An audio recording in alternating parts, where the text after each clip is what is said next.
जय भीम। नमस्कार, हम हैं रविंद्र और आप देख रहे हैं बहुजन नायक।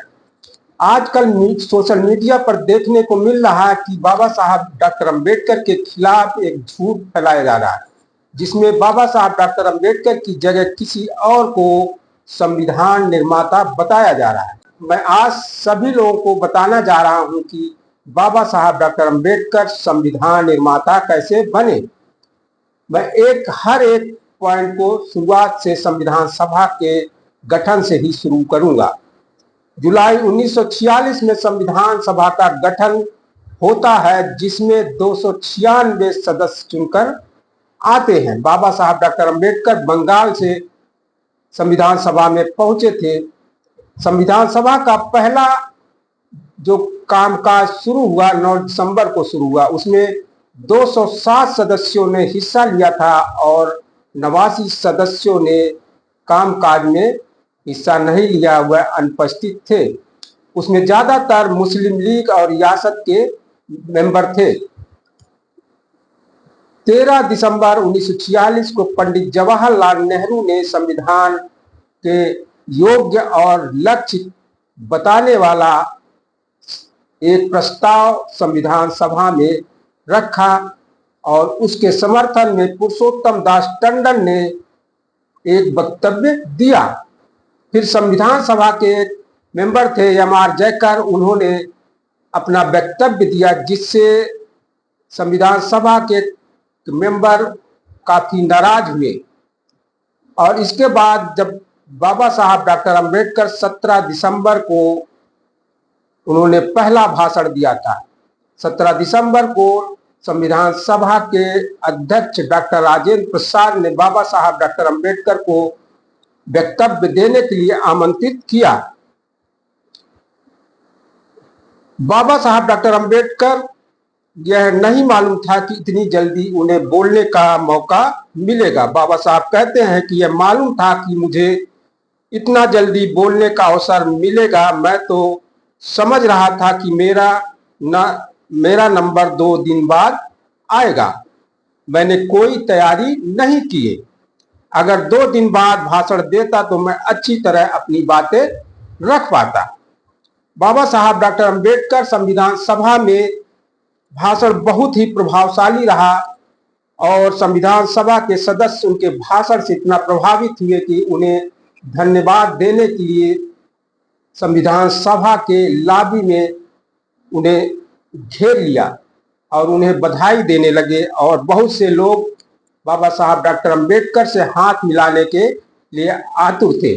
संविधान सभा के एक सदस्य थे प्रत्यक्षदर्शी बी.एन. गाडगिल, कहते हैं कि उनका वक्तव्य एक मंझे हुए राजनीतिज्ञ की तरह था।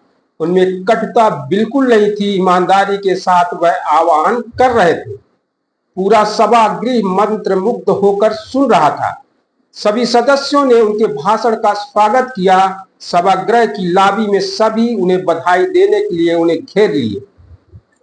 बाबा साहब डॉक्टर अंबेडकर संविधान सभा में बंगाल से चुनकर आए थे और पाकिस्तान बंटवारा के बाद बाबा साहब डॉक्टर अंबेडकर का सदस्यता संविधान सभा की सदस्यता जो चली गई थी, खत्म हो गई थी। बाबा साहब के कार्य से संविधान सभा में उनकी संविधान विशेषज्ञता और मार्गदर्शन और उनके सहयोग की बहुत जरूरत महसूस हो रही थी।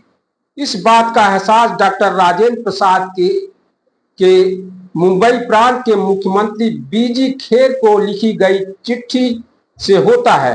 पत्र में वह लिखते हैं, किसी बात के बारे में ना भी सोचे तो हमें लगने लगा है कि संविधान सभा और जिन विभिन्न समितियों पर डॉक्टर अंबेडकर की नियुक्ति हुई है, उनमें उनका कार्य इतना अमूल्य है कि हम उनके योगदान से वंचित नहीं रहना चाहते। जुलाई 1947 में मुंबई प्रांत से बाबा साहब डॉक्टर फिर से संविधान सभा में चुनकर आते हैं और 29 अगस्त 1947 को संविधान सभा ने 7 सदस्यीय मसौदा समिति गठन की मंजूरी दे दी और 30 अगस्त को संविधान सभा का सर्वसम्मत से बाबा साहब डॉक्टर अंबेडकर को अध्यक्ष चुन लिया गया।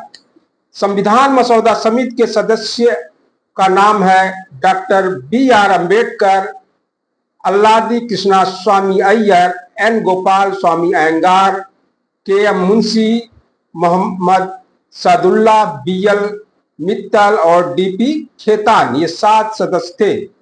बाबा साहब डॉक्टर अम्बेडकर 14 घंटे काम करके 141 दिन में संविधान मसौदा तैयार किया और 26 फरवरी 1948 को लोगों की जानकारी के लिए और लोगों की राय जानने के लिए भारत सरकार के गजट में प्रकाशित किया गया। करीब 8 महीने तक वह पब्लिक डोमेन में रहा, यानी लोगों को बीच में रहा और 4 नवंबर 1948 के दिन डॉक्टर अंबेडकर ने मसौदा संविधान सभा के पटल पर रखा। इस अवसर पर बाबा साहब का एक ऐतिहासिक भाषण भी हुआ। सदस्यों ने उनके भाषण का स्वागत किया।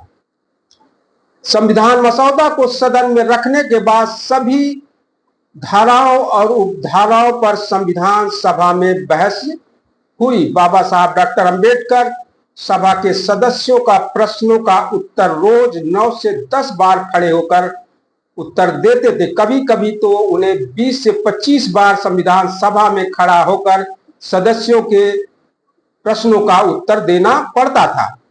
संविधान सभा की बहस 25 नवंबर 1949 तक चली। इसी बीच 7635 सुधार सुझाव आए।